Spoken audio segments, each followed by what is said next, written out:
Welcome to the WP Builds podcast, bringing you the latest news from the WordPress community. Now, welcome your hosts, David Wormsley and Nathan Wrigley. Hello there and welcome once again to the WP Builds podcast. You have reached episode number 308, entitled Up Your WooCommerce Game with Barn2 Plugins. It was published on Thursday the 15th of December 2022. My name's Nathan Wrigley, and in a few short minutes we will be joined by our guest today, who is Katie Keith from Barn2 Plugins. But just before that, a few bits of housekeeping. The first thing I guess I need to say is we are going to be having a couple of weeks off for Christmas. So this is going to be the last episode for 2 weeks. There'll be a 2-week hiatus, which means that we'll be back on the 5th of January for this particular podcast. Things like This Week in WordPress will be carrying on into next week. We'll do one more episode. It'll be a Christmas episode. You can find that at wpbuilds.com/live. That's going to be happening on Monday. We're going to be hopefully getting a bit ridiculous with baubles and things like that. We'll have to see. But yeah, a couple of weeks off for Christmas. I hope that's all right with you. Another thing to mention is that the WP Awards just finished, and I would like to thank all 177 of you who voted for WP Builds as your favourite podcast player. If memory serves, I think we are the winner of the podcast category. And so I'm incredibly humbled and grateful, and I know that David feels the same way too. So thank you for anybody that voted for us. It's really very much appreciated. Thanks for that. Right, the other thing to mention is that we still have our Black Friday page going, wpbuilds.com/black. There's also our regular deals page, wpbuilds.com/deals. Don't forget to check those out if you're looking to, who knows, buy a Christmas present of some hosting or some theme or plugin. Who knows what people get up to? You could always look at those pages over the Christmas period. If you're into Mastodon and you're trying to move away from Twitter, do remember that we've got an instance of Mastodon over at wpbuilds.social. The WP Builds podcast was brought to you today by GoDaddy Pro. GoDaddy Pro, the home of managed WordPress hosting that includes free domain, SSL and 24/7 support. Bundle that with the Hub by GoDaddy Pro to unlock more free benefits to manage multiple sites in one place, invoice clients, and get 30% off new purchases. You can find out more by going to go.me/WP Builds. That's go.me/WP Builds, and we very, very sincerely thank GoDaddy Pro for their continuing support of the WP Builds podcast. Right, what's on the podcast today? I shall keep it brief. Today we have Katie Keith from Barn2 Plugins. Barn2 Plugins are a company which create a suite of plugins primarily for WooCommerce, but they do have a few that are not related to WooCommerce. And she's on the podcast today to talk about what those plugins do. First of all, we get into why on earth it's called Barn2 Plugins. It's quite a curious name, isn't it? Then we get into their journey into the WooCommerce space and how that's enabled them to grow into the small but mighty team that they are at the minute. And then we also talk about the specific plugins, what each one of them does and so on. We get into the idea of bloat and whether or not a WooCommerce store filled up with third-party plugins may slow down, and what it is that they've done to make sure that that's as minimal as possible. And lastly, we get into acquisitions, talking about how WordPress companies in the most recent of times have been buying one another up left, right, and center, and it feels like WooCommerce plugins are really ripe for that, and whether or not Barn2 plugins are intending to be bought in the near future. It's a lovely episode, and I hope that you enjoy it.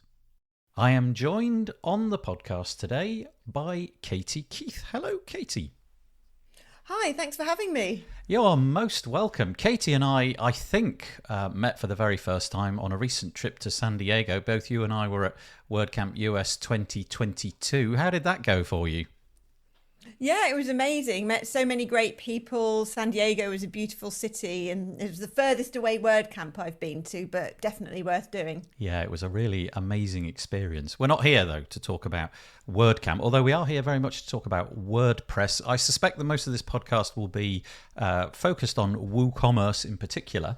And Katie is here representing, well, I presume, well, let's get into your founder's story in a minute. But before we do that, she's going to be here talking about Barn2. That is BARN and the number 2.com. And they have a suite of plugins. So perhaps you want to press pause on this podcast, go to barn2.com. Remember the numeral 2. Have a look around, poke around, then come back to the podcast and you'll be much better placed to understand what we're going to talk about. Firstly, Katie, it's an unusual name, isn't it? Barn2. What's going on there? Well, when my husband Andy and I started the company, we literally lived in a converted barn in Dartmoor National Park, England, and it was barn number 2. So it was where we lived like 3 houses ago. Okay. And then the name stuck and we built up our domain and our reputation a bit and things, and it never seemed right to change it. Yeah, that's interesting. Once you've got yourself established, definitely the ship has sailed. How did you, and you mentioned your husband, how did you both come into business in the WordPress space? What was it that drew you in? Are you both developers? Is one of you a developer? How come WordPress, basically? Andy's a software developer by background, and my background's more project management and marketing.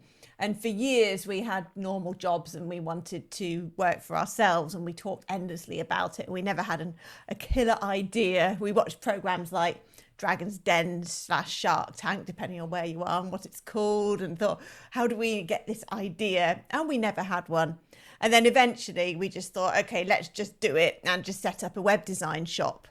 And Andy quit his job first while I kept my job and did the marketing and stuff on the side.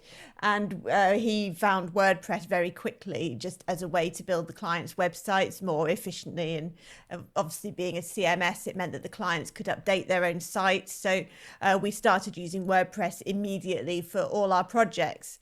And then eventually we started, as we got better at it, specializing in it. And this is back in like 2010, and we became quite well known in the UK as sort of WordPress specialists, because there weren't that many people in those days specializing in WordPress, and it kind of all went from there.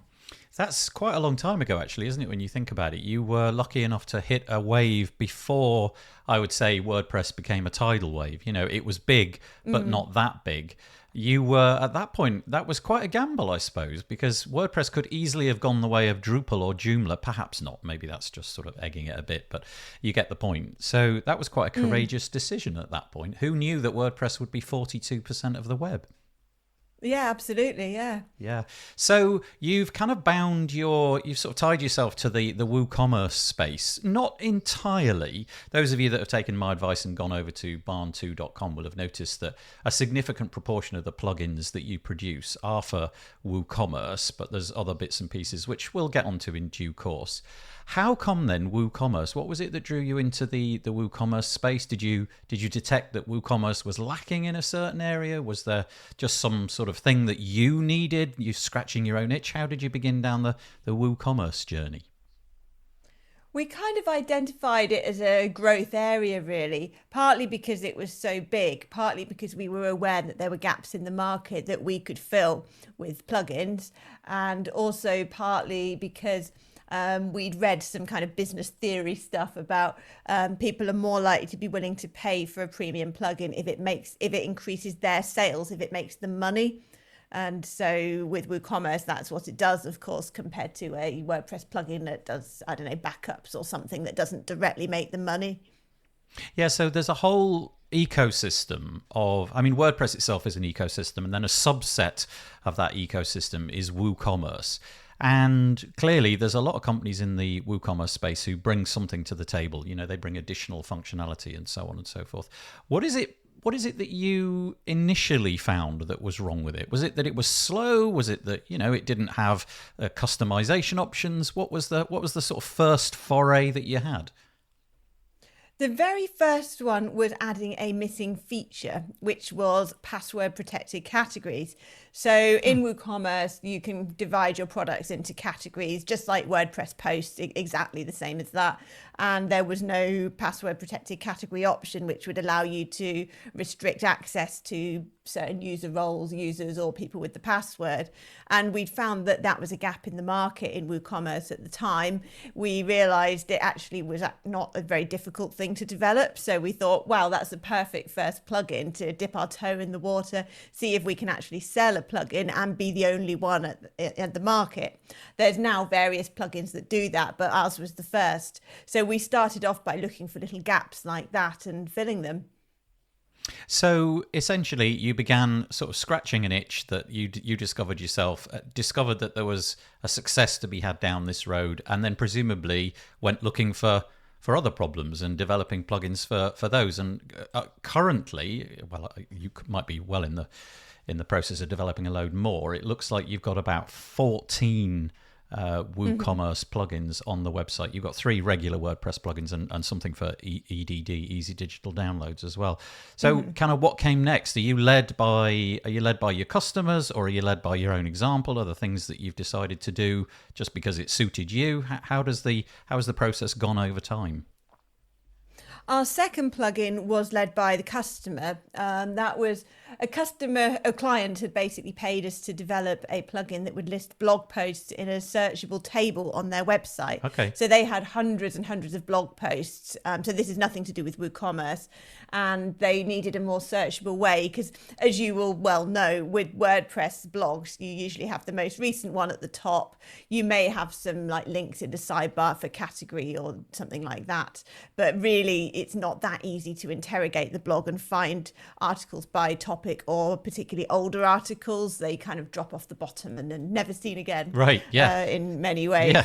So by listing them in a table, you can have like filters above the table. You can have sortable columns for like title, category, tag, whatever. And so it's a kind of way to help keep your content evergreen and help to organize a large blog so that the customer can find articles on things other than just date. So a customer paid us to do that. We launched it as a free plugin, which is still available now on WordPress.org, which is post table with search and sort. And then very quickly, feature requests started coming in on the free plugin. So we had 2 big groups of feature requests. One was tons of people asking to list custom post types in the table. That might be documents or members or events or any other custom post type. They wanted a searchable table of it. And the other big group was WooCommerce products. So people wanted a table of products. So we built both of those plugins, Post Table Pro and WooCommerce Product Table. And they've both been our biggest sellers since they were launched in like late 2016, and we've kept building them and improving them and modernizing them and adding more features and things. And it's been huge. And it's really interesting because they're just tables, like visually, but they are used for radically different purposes. Nice. So with the WooCommerce product table, it's basically a quick one-page order form. So it supports things like variations and quantity boxes. So people can like tick multiple products, select the quantity, select a variation option, and then click add all to cart. And it's like a really quick way of buying. So for certain products like wholesale or stationery or something, it's a really quick way to buy without having to visit a separate page for every product. And then with the Post Table Pro plugin, there are different reasons for using the table. It's more about finding information quickly. How lucky, I don't mean to sound glib about it, but you've said that the first 2 that you developed ended up being the more successful.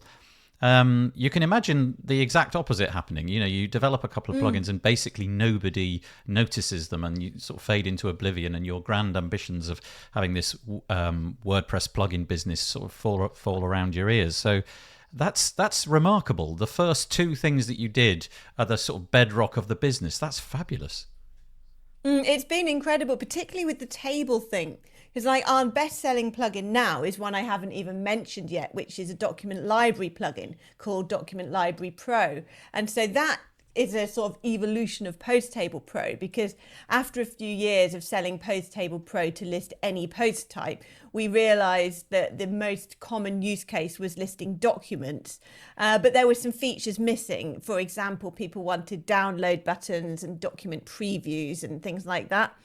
They wanted to click on multiple documents and download them as a zip file or individually. And so we then, maybe 18 months ago, launched a dedicated document library plugin with that extra functionality. And that is now our biggest plugin. But it all stemmed from that one client project years ago where they wanted to list their blog posts in a table. So it's been amazing how the whole table thing has grown into all these multiple products based on that one starting point. Yeah, that is really fascinating. So let's just go back, and we'll just concentrate on the WooCommerce side of things. You in the sort of shared show notes that we put together before this podcast, you mentioned that you right at the beginning, you obviously saw that there was a need in WooCommerce. There was missing features. I guess that's one of the benefits of having WooCommerce, is that it's not trying to be everything to everybody. It's allowing developers like you to have a basic cart, which is for free, but it's limited in features and functionality. That then allows people like you to step in, develop features over the top of that, and speed things up or customize the workflow and so on.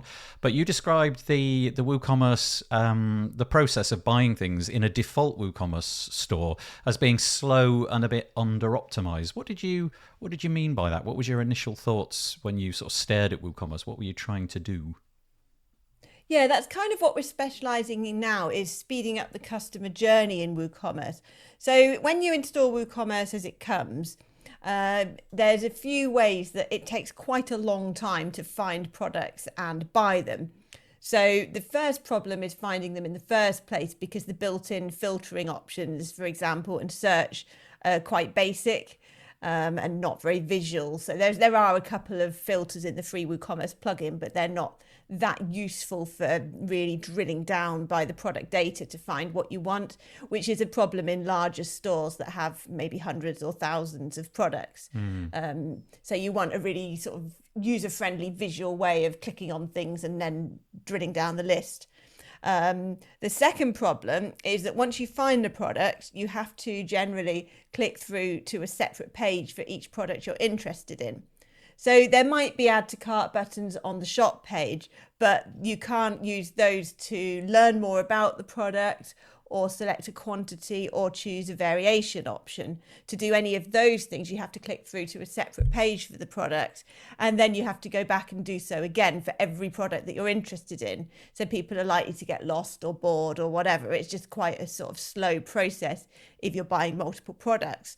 And of course, all stores want their customers to buy multiple products. That's all about increasing the average order value, and you need to actively encourage that rather than think, oh, I've added one product, now I'll complete my order. So that's problem number 2. Problem number 3 is the checkout process. So after you added a product or more to the cart, you have to go through to a cart page to review your order, and then you click through to a separate checkout page to add your information and complete the order. And so we've developed plugins that fix every part of that, basically that process. So problem number 1 with not being able to find the products, we've recently, just like 2 months ago, launched a really advanced filter plugin, which provides much more visual, user-friendly options for selecting any type of product data and narrowing down the list. We've also got products to fix problem number 2, which was having to visit a separate page for each product. So there's a couple of those, but one is our WooCommerce Quick View Pro plugin, which adds quick view buttons to your store so that you can open up a light box with extra product information and quantity boxes and all that stuff. So you can do that in the light box, add to the cart. The light box then closes, so you're still on that shop page, ready to do the same for more products. So that makes you more likely to buy multiple products, of course. And similarly, either instead of or as well as Quick View, you can use our product table plugin that we've already talked about to create a quick one-page order form, so people can literally tick, tick, tick checkboxes for multiple products and add them to the cart in a single click. So those are 2 much quicker ways to select products and add them to the cart. And then finally, we've got our WooCommerce Fast Cart plugin, which is, I think, about a year old now, which speeds up the cart and the checkout part of the process by bringing all of that into like an on-page pop-up cart.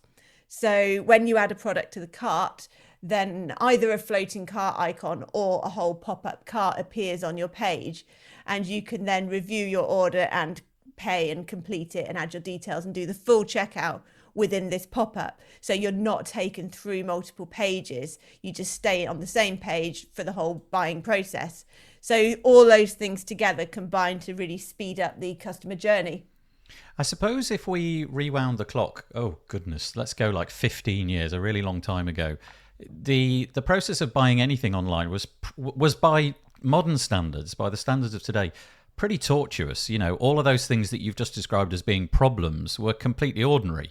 You would put up with the fact that you had to go to a separate screen, and never was there a cart which popped up as some sort of, you know, light box to inform you that you've got 3 things in the cart. Would you like to go to the cart now? You know, you had to refresh pages, do everything manually. You're probably connecting it to things like PayPal because, you know, using credit cards over the internet was still a bit of a problem. And then, of course, the industry adapts and it evolves and it modifies itself, and slowly but surely all of these little bits and pieces are added on, all of the bits and pieces that you've described, and make the journey easier, simpler, quicker. But also there's kind of like expected tropes now. You know, you do expect there to be a cart icon floating at the top right somewhere on a desktop screen. You do expect to be able to add things to the cart and view more information about them. But WooCommerce doesn't really have them out of the box.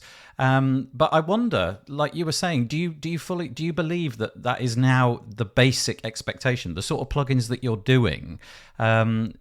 That's kind of the expectation now. And if you're not providing those things for the customers, you're sort of pushing traffic away and the opportunity for people to convert and push things through carts to finally buying things. If you're not doing these things, you're sort of getting left behind.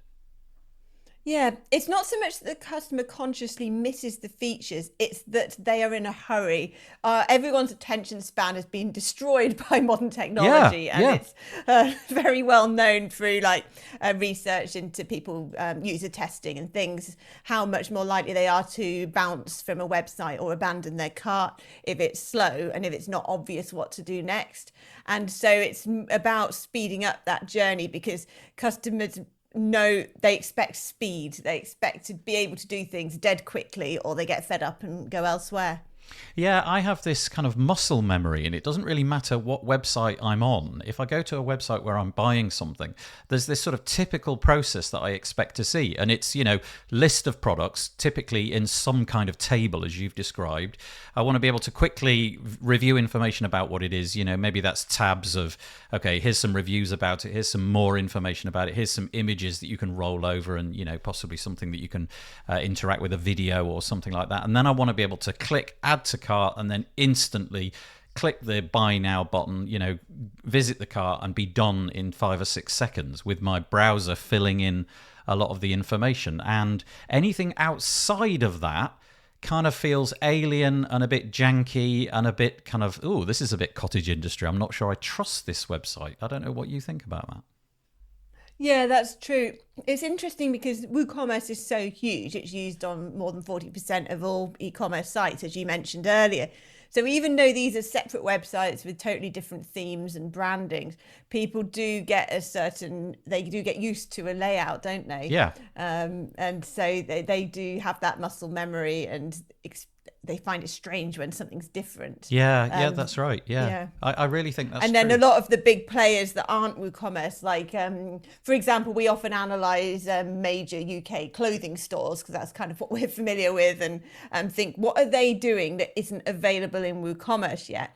Yes. So when we developed our filter plugin, for example, we didn't really look at other WordPress filter plugins, because often within WordPress you get sort of stuck in a rut, and we looked outside of WordPress into what the biggest players are doing in e-commerce and thinking, how would that work within WooCommerce, and sort of trying to bring things from outside that people are used to from other types of websites as well. Yeah, that's a really good idea. I mean, we have a lot of very successful websites in the UK, and some of them have obviously got fairly deep pockets. And, it just so happens that I've got a friend who's a developer at a very, very large clothing website within the UK.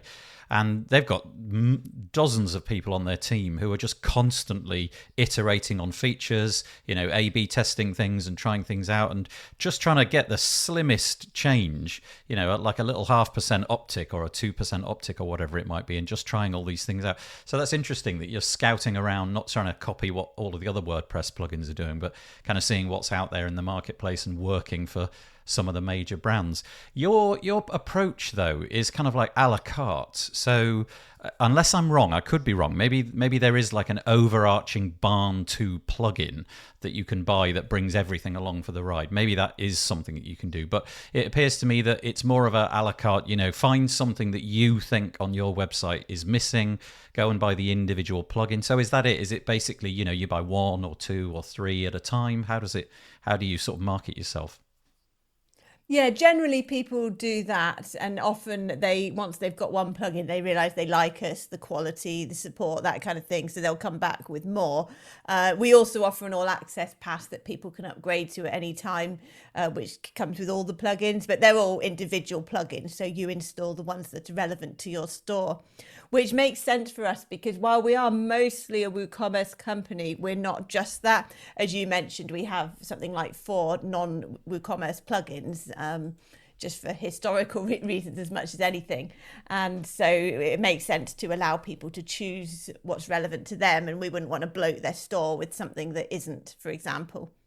Okay, so I'm looking at the list of plugins at the moment, and I'm going to stay on the WooCommerce side of things, if that's all right. So we've got the following. After I've read out the list, what I'm hoping you'll do is tell us about your favourite ones that you haven't mentioned already. So we've got one called Bulk Variations. We've got Fast Cart, Lead Time, Multiple Email Recipients, Private Store, that's curious, Product Filters, Product Options, Product Sample, Product Table, that's possibly the one that you highlighted earlier. Protect Categories, again, sounds like you mentioned that one. Quantity Manager, Quick View Pro, Restaurant Ordering, and Wholesale Pro. My guess is if we let you go soup to nuts on each of those, we'd probably be here for several more hours. So pick a couple that you really, really like, that you think maybe a little bit underdiscovered and sort of a gem buried in the weeds that you want to tell us about. Well, the main one to mention would be WooCommerce Product Options, because that is new. I think it was released 2 weeks ago, maybe a little bit less. Oh, nice. So that's a major plugin we've been working on for months that's just come out.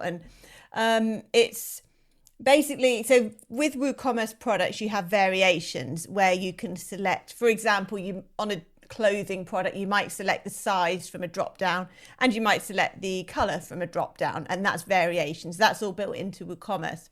So product options is a lot more flexible than that, because you can add things like checkboxes to a plugin. So for example, let's say you're selling a pizza, you don't want a drop downs to add extra cheese and extra pepperoni or whatever. You want checkboxes so you can tick as many as you want and maybe increase the price for each extra topping that you tick. Nice. So variations are no use, and that's when you need product options. You can also add things like clickable images. So let's say that you've selected a gift wrap option on a product, which might be a checkbox, and then that reveals more options. Like you might click on pictures of gift cards to add a gift card with it and with the design you like. There might be a text field where you can write a happy birthday message or something. So it's got all these different types of options, which are a lot more flexible than variations and let you sell more personalized products, even things like engraving or personalized birthday cakes where you upload a picture of your child to be printed on the cake. Nice. The text, and select the icing color from little squares of color so you can choose the shade you like. And so it's very different to variations. Yes. So that's quite a new exciting product. Sky's the limit. That one's called WooCommerce Product Options. It's in the main menu. If you go to the barn2.com, you'll see a plugins drop down, and it's right in there. So that's one. Give us another one. One worth mentioning is WooCommerce Wholesale Pro, because that's one of our biggest plugins, probably number 3 or something, because a lot of people use WooCommerce to sell not to the public.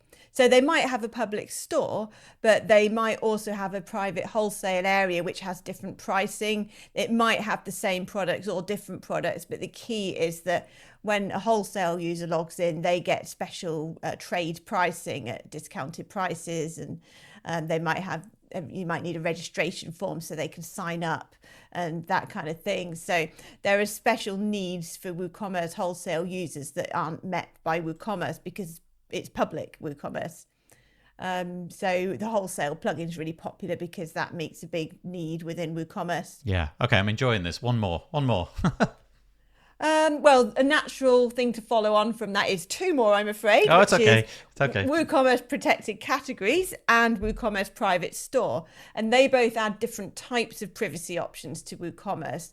So the wholesale stores for that use case, whereas protected categories might be for even like a photographer who is uploading photos after a photo shoot. They might create a category for that client of their photos, and then they log into their hidden category and buy their photos so that the public can't see them, for example. It might be like a sportswear club that sells branded gear with the logo on of a rugby team or something, and each rugby team might have a different category with the products with their logo on. So there's lots of reasons why different people would want to sort of a hidden area within WooCommerce. So that's the categories plugin. So it doesn't have to just be for wholesale. And the private store plugin is sort of like very similar, but it makes your entire store private. So let's say that's a kind of exclusive members only store. Okay. I was wondering what or maybe that was, a school shop, like if a school is selling school uniform on their website. Got it. They don't want the public to be able to order that. They might just want to password protect that part of the website so that people enter a password or log in or whatever. And then they've got this hidden store. So you can still access the homepage and the other sections, the blog, whatever, but not the WooCommerce area. So we've kind of got three WooCommerce plugins that restrict access in different ways. And it's surprising. It's sort of ironic in a way how many people have an online store. They want the sales, but not from just anybody. They want to control who has access to the online store. Yeah, that's fascinating. So it sounds like what with your 14 current WordPress, well, particularly WooCommerce plugins, 14 WooCommerce, I should make that clear, plus 4 others. You're taking little chunks out of things that you believe WordPress and WooCommerce need, bits of I don't know, functionality that are missing. You've gone from 1 now to 14. That kind of makes me feel that there's maybe going to be a 15th or a 16th coming along the road. Is this something that you're committed to? Do you want to keep swelling that inventory so that there's more and more things added each time? Yeah, well, there's still so many opportunities, and it makes, well, we should continue doing what works, and it's working, so it makes sense to keep going. Yep. And we want things that sort of fit with our current products. So, for example, we're in the early days of starting work on a checkout editor plugin, because we've got our Fast Cart plugin, which displays the checkout within the pop-up that we mentioned earlier, but it doesn't actually let you edit the fields. So you might want to remove checkout fields like the phone number, for example, simplify the address fields. It doesn't do that at the moment. And also you might want to add extra fields to the checkout, like for example, for a restaurant, you might want to add a tip option or something like that. So there's lots of reasons why you might want to do that, and that would integrate with our Fast Cart plugin. So that's likely to be the next one, but there's so many opportunities, and just by being out there, we, have access to people's ideas and requests and things like that. Yeah, so the business is growing. It sounds like, you're certainly making a decent living out of it. And if you go to the About page, so it's barn2.com/about, you'll be able to see that there's a whole host of staff that you've got. You mentioned Andy and yourself. You're right at the top of that list there, but you've got a whole load of other people underneath, plugin developers and support people and so on.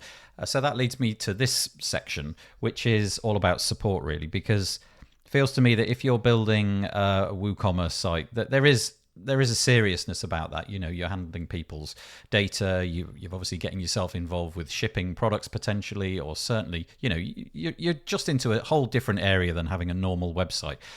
That requires trust. If you're going to be buying products from people such as yourself, you've got to be able to trust that A, it's going to work, B, that the support is going to be there should things not work out as expected, or you're just confused.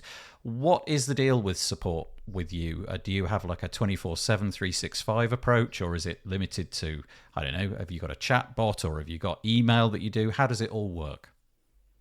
We've got 6 full-time support people now. Wow. It's always expanding. I think there's about 3 of them have joined this year, so it's all been growing quite fast with the support.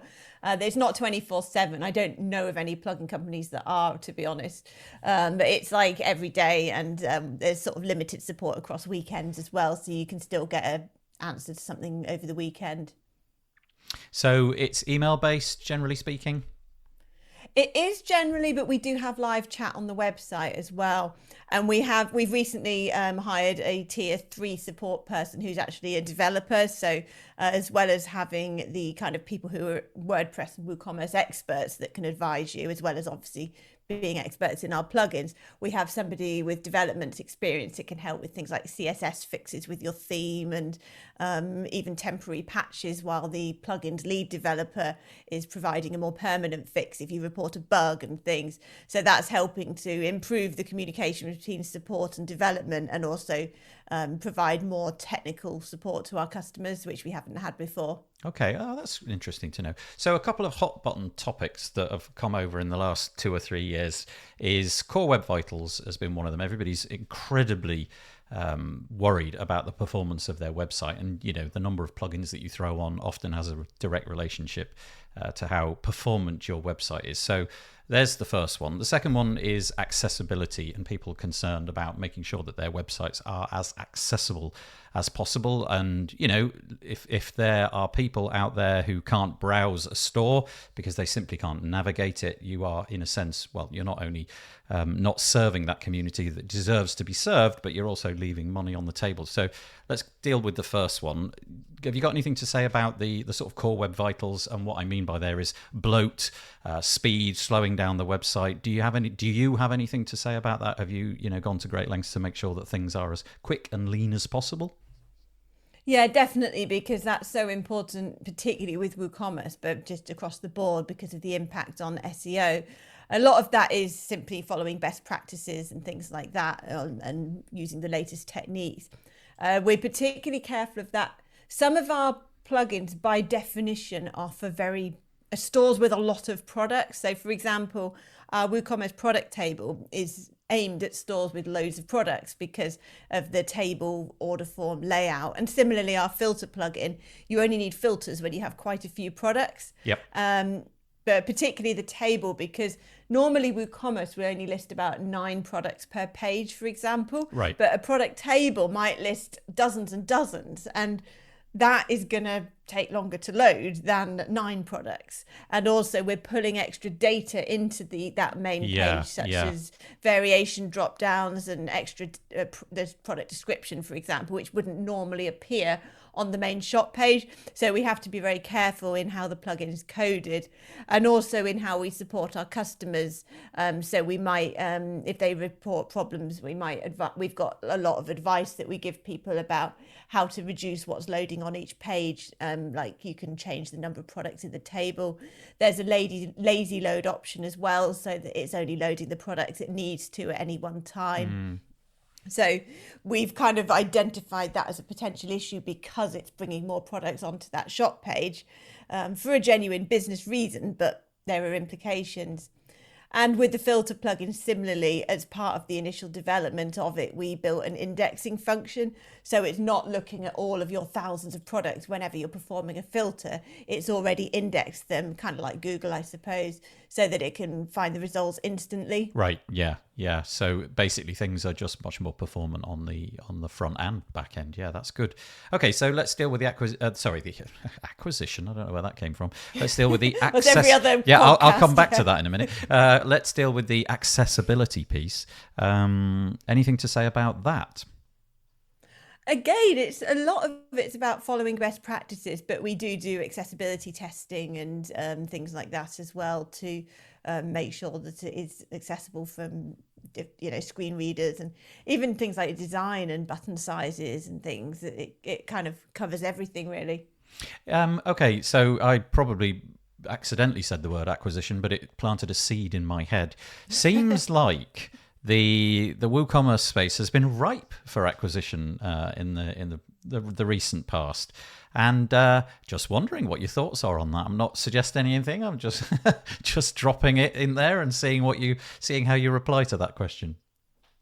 It's been really interesting to watch the kind of flurry of acquisitions, because I love owning my company and being independent and not having a boss. And if I sold, I don't particularly want a payout and to move on. I like what I do. And so it's been really interesting and a bit kind of confusing.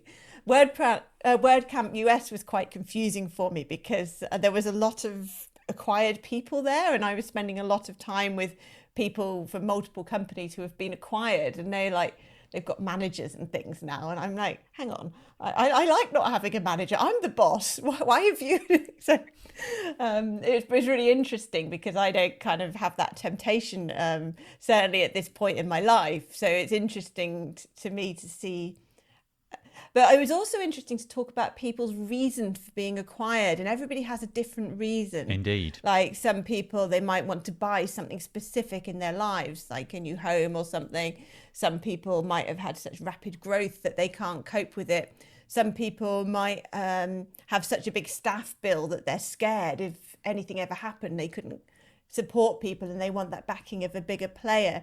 So it was really interesting to chat with different people about why they went down that route. And none of the reasons they came up with resonated with me, but it helped me to understand people's motivations. Yeah, it is interesting. Which isn't just money. Yeah, it is interesting. Like you said, there are all sorts of reasons hidden in the background. But from the purchaser's point of view, so one of the customers of your products, I think it's really important to have some sort of clarity on that, because it can be a bit of a jolting shock when the products that you've invested in and you've built your, well, in this case, let's say WooCommerce store, you suddenly find out that they have been acquired by, I don't know, X company over there. And you don't really know anything about X company over there, but you realize that all of the trust that you put in, well, in whatever plugin it may be, has now been sort of shifted over here. And it can be a little bit unsettling. I mean, you always get the usual email which comes through saying that nothing will change, everything's going to be the same, we're staying on, and blah, blah, blah. And you know how that email reads. But it doesn't always sit well, and so that's interesting that you've said that you that's not necessarily your intention. I won't hold you to that, by the way, just in case that intention changes. I think I said for the time, moment, yes, or something. I can't say what will happen in 15 years or something. No, but it does seem like WooCommerce is kind of ripe for that. It's growing at an incredible rate. Like you said, WooCommerce is 40% of the e-commerce space, which is just absolutely insane when you think about it. So I really do think that you've strapped yourself onto the right horse. It feels like if you'd have gone in any other direction, with Joomla or whatever it was going to be, life would have been a little bit more difficult. And then finding yourself in the WooCommerce space, boy, I mean, you just played every card right. Well done. I remember when we first started, my dad sent Andy and I an article about security, and he was like, I don't know what you're doing with this WordPress thing. The money is in internet security. Well, I'm sure there's money there, but I think we did okay. Yeah, that's really great. We're sort of fast running out of time, so I'm just going to ask, if that's all right with you, if there's anywhere you would like people to be directed, so a particular page on the website where they can find out about something, or maybe an email address or a Twitter handle, whatever it is that you want to push, feel free to do that now. I'd say the key place is the website at barn2.com, where you can learn more about us on the About page, and you can look at the different plugins and things like that. And at the bottom of that, you've got all our social networks and YouTube channel and all the other places that you can see us. Well, Katie Keith, thank you very much for chatting to us today. So if you're in the WooCommerce space, or indeed the WordPress space, go and check out Barn2, the numeral 2.com, and get in touch, chat with Katie, and see what they've got to say. Thanks very much. Thank you for having me. Well, very nice to chat to Katie Keith today, all about the things that they're doing over at Barn2 Plugins. If you've got any commentary around that, if you want to leave us a comment, feel free to do that. The best way to do that is to go to wpbuilds.com, search for episode number 308 and leave us a comment there. Alternatively, there's our Facebook group, wpbuilds.com/Facebook. You could search for the thread in there and leave us a comment as well. As I said at the top of the show, we're having a couple of weeks off for Christmas, so the podcast will return on the 5th of January. I hope that you have a nice Christmas. Don't forget, though, if you want to get into the Christmas spirit, our This Week in WordPress show, the last one of the year, will be this coming Monday, wpbuilds.com/live. You can join me and a variety of WordPress guests. Hopefully we'll get some Christmas decorations and make it a bit silly, but that'll be Monday, going out as a podcast episode on Tuesday. So I hope that's all clear. The Thursday podcast, the one that you're listening to now, this is the last episode of that before Christmas, back on the 5th of Jan, but we'll be having one on Monday. The WP Builds podcast was brought to you today by GoDaddy Pro. GoDaddy Pro, the home of managed WordPress hosting that includes free domain, SSL, and 24/7 support. Bundle that with the Hub by GoDaddy Pro to unlock more free benefits to manage multiple sites in one place.